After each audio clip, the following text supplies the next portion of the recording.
السلام علیکم، بول نیوز ہیڈ کوارٹرز میں خوش آمدید۔ میں ہوں آمنہ اکرم، میں ہوں ارباب جہانگیر اور میں ہوں آپ کے ساتھ وریشہ ذوالفقار۔ ہیڈ لائنز آپ جان چکے ہیں۔ آج آمدنی 98، خرچہ روپیہ، ہاتھ کھڑے کر دیے۔ خان کو ریلیف، میئر ہمارا ہوگا، مکروہ چہرہ بے نقاب، اور ہے کوئی ہم جیسا۔ آغاز کریں گے اس خبر کے ساتھ۔ رجیم چینج آپریشن کے بعد ملکی معیشت تباہ ہوئی۔ حکومت نے 6 ماہ میں 6.5 ٹریلین کا قرضہ لیا۔ 17 ملین ڈالرز ملک سے باہر چلے گئے۔ پاکستان میں پیسہ آ ہی نہیں رہا بلکہ جا رہا ہے۔ سابق وزیر خزانہ شوکت طرین نے حکومتی پالیسیز کا پوسٹ مارٹم کر دیا۔ کہا ہمارے دور میں مہنگائی 12% تھی، آج 27% ہے۔ 5700 کنٹینرز پورٹ پر کھڑے ہوئے ہیں۔ 5 بلین ڈالرز کی LCs کی ہوئی ہیں۔ IMF کہہ رہا ہے ریونیو کم اور اخراجات ڈبل ہو گئے۔ IMF نے کہا کنٹرول نہ کیا جائے۔ جمشید چیمہ بولے 6 ماہ سے بنیادی اشیاء کی پیداوار اور زراعت پیچھے چلی گئی۔ 23 کروڑ افراد قحط کی طرف بڑھ رہے ہیں۔ انہوں نے انجینئر کیا اور کس بیسس پہ کیا کہ جناب والا انفلیشن بہت زیادہ ہے اور اس کے بعد اکنامک پرفارمنس ٹھیک نہیں ہے، اور انہوں نے ایک رجیم چینج کیا اور آپ کو معلوم ہے اس کے کیا ریزلٹس ہیں۔ اس کے ریزلٹس یہ ہیں کہ جو ہم 12% پہ چھوڑ کے گئے تھے انفلیشن کو 12.2% مارچ میں، وہ 27% تک گئی، اب 25% پہ پھر رہی ہے۔ جی ڈی پی گروتھ جو ہے وہ یہ تو کہہ رہے ہیں 1-1.5% ہوگی، ہم آپ کو آج بتا رہے ہیں کہ یہ نیگیٹو ہوگی، کیونکہ LSM نیگیٹو ہے، ایگریکلچر نیگیٹو ہے، تو کیسے ہو سکتا ہے کہ اور انڈسٹریل جو گروتھ ہے نیگیٹو ہے، بزنسز بند ہو رہی ہیں، اور یہ کیسے ہو سکتا ہے کہ آپ کی یہ جو ہے جی ڈی پی ہے وہ گرو کرے گی، تو یہ نیگیٹو ہوگی۔ اس وقت زراعت میں کسان کو غریب کر رہے ہیں، اس کی پروڈکشن کم کر رہے ہیں، اور اس کا نتیجہ یہ ہے کہ 230 ملین کی جو آبادی ہے 23 کروڑ کی آبادی میں آپ کہہ لیں کہ ہم گھی امپورٹ نہیں کر سکتے، اگر گندم کی پیداوار کم ہوئی وہ امپورٹ نہیں کر سکتے، کاٹن ہم آج امپورٹ نہیں کر سکے جس کی وجہ سے انڈسٹری خراب ہوئی۔ میں کل ایک بینک میں گیا تھا تو انہوں نے کہا جی ہمیں 2 جگہ سے ڈالر آتے تھے، ایک فیصل آباد سے آتے تھے، ایک سیالکوٹ سے آتے تھے، دونوں جگہ بیٹھ گئی، دونوں جگہ سے پیسے نہیں آ رہے۔ پاکستان تحریک انصاف نے کھل کر گزشتہ حکومت کی معاشی پالیسیز پر تنقید کی ہے اور فیکٹس اور فگرز شیئر کیے ہیں۔ اس پوری صورتحال پر گفتگو کریں گے شاہد حسن صدیقی صاحب، ماہر معاشیات ہمارے ساتھ موجود ہیں۔ تو شاہد صاحب، رجیم چینج کے بعد یہ جو پچھلے 8-9 ماہ ہیں، اس میں ایک بڑا فرق معیشت میں دیکھنے میں تو آیا ہے۔ ایک عام آدمی مہنگائی میں پستا ہی چلا جا رہا ہے۔ یہ نمبرز جو شیئر کیے گئے پاکستان تحریک انصاف کی جانب سے، کیا کہیں گے اس پر؟ دیکھیے بات یہ تھی کہ تحریک انصاف کے اعداد و شمار کو تو چھوڑ دیں، لیکن جو چیز بالکل واضح ہے کہ گزشتہ تقریباً 10 مہینے میں پاکستان کی معیشت مکمل طور سے تباہی کی طرف گامزن ہوئی ہے۔ اصل چیز تو یہ ہے کہ اس سال ہماری جو شرح نمو ہے وہ منفی رہے گی، یعنی گروتھ نہیں ہوگی، جبکہ افراط زر جو فروری میں 12.3% تھا اب وہ 24.5% ہے۔ یہ حکومت کے اعداد و شمار ہیں، لیکن جب ہمارا 24.5 ہے تو بھارت میں 6% ہے اور بنگلہ دیش میں 9% ہے۔ تو کیا یہ واضح نہیں ہے کہ حکومت کی پالیسیاں استحصالی ہیں؟ اور ورنہ جو ہے وہ بھارت اور بنگلہ دیش میں مہنگائی کیوں نہیں بڑھ رہی، ہمارے یہاں کیوں بڑھ رہی ہے؟ ہم منفی شرح نمو پہ کیوں جا رہے ہیں؟ ہمارا جو ہے IMF کے ساتھ مذاکرات جان بوجھ کے انہوں نے تاخیر کا شکار کیے ہیں، کیونکہ ان کے ساتھ جو معاہدہ کرتے ہیں یہ حکومت ان کو توڑ دیتی ہے۔ اس کی وجہ یہ ہے کہ وہ عوام پر اربوں روپے کے ٹیکس لگانے کا جواز پیدا کر رہے ہیں۔ ہمارے جو زر مبادلہ کے ذخائر ہیں وہ فروری سے اب تک 12.1 ارب ڈالر کم ہو چکے ہیں، اور اب یہ صرف 4.3 ارب ڈالر کے رہ گئے ہیں۔ تو اگر ہم دوائیوں کے، کھانے پینے کی اشیاء کی اور تیل کی LC بھی نہیں کھول سکے تو کیا کریں گے؟ صنعتیں بند ہو رہی ہیں، لوگ بے روزگار ہو رہے ہیں، غربت ہے، بے روزگاری ہے، مہنگائی ہے۔ اگر آپ روپے کی قدر کو دیکھیں تو اور اس کے بعد وہ 177 روپے کی تھی فروری میں، اب یہ 229 روپے سے تجاوز کر گئی، اور ایک کھلی منڈی وجود میں آئی ہے جہاں 260 روپے کا ڈالر کا ریٹ ہے۔ تو سوال یہ پیدا ہوتا ہے کہ سٹے بازی روکنا، اسمگلنگ روکنا، ہنڈی حوالے کا کاروبار روکنا، یہ سب چیزیں چھوڑ کے حکومت اپنی سیاسی افراتفری میں لگ گئی ہے۔ اور اب تو نوبت یہ آ گئی ہے کہ ابھی تک تو ہمارے اوپر شرائط لگایا کرتا تھا IMF، اب سعودی عرب نے کہا ہے کہ جی ہم کب تک پاکستان کی مدد کرتے رہیں گے، وہ اصلاح نہیں کرتے، اپنے ٹیکسوں کی اصلاح کریں، یعنی اب سعودی عرب بھی ہمارے اوپر شرط لگائے گا۔ یہ ہے ہماری جوہری طاقت کو یہ کہاں پر لے کے چلے گئے ہیں۔ سیاسی افراتفری کا کھیل چل رہا ہے، مفادات کا کھیل ہے، کسی کو کوئی دلچسپی نہیں ہے، نہ شاہ اخراجات کم کرنا چاہتے ہیں، نہ کیبنٹ کا سائز جو ہے وہ 70-75 افراد وہاں بیٹھ کے کر کے آ رہے ہیں۔ سوائے اس کے کہ برات لے رہے ہیں، قوم کے لیے تو کچھ نہیں کر رہے ہیں، منشور پر عمل درآمد کے لیے تیار نہیں ہے، اشرافیہ کو نوازتے چلے جا رہے ہیں اور اپنے مقدمات ختم کرا لیے ہیں، اہم عہدوں پر تعینات جو ہے وہ میرٹ پر نہیں ہو رہی۔ صحیح۔ تو سوال یہ ہے کہ بہت پاکستان شکریہ کی شاہد حسن سلامتی۔ صدیقی صاحب ماہر معاشیات گفتگو کرنے کے لیے۔ خبروں میں آگے آپ دیکھ سکیں گے 11 سالوں میں کامیابی نہ ملی اور مہنگائی کا جال، عوام بے حال۔ اقتصادی محاذ پر وزیر خزانہ کی کوششیں ثمربار ثابت نہ ہوئیں۔ ورلڈ بینک نے پاکستان کو 1 ارب 10 کروڑ ڈالر کے قرضوں کی منظوری آئندہ مالی سال تک مؤخر کر دی ہے۔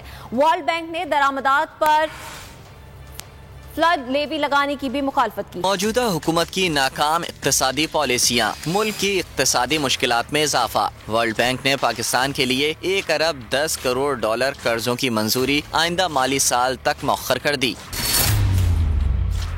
عالمی بینک نے درآمدات پر فلڈ لیوی لگانے کی بھی مخالفت کی ہے۔ ذرائع کے مطابق عالمی بینک کا کہنا ہے کہ پہلے یہ بتایا جائے کہ قرض کہاں کہاں خرچ ہوگا۔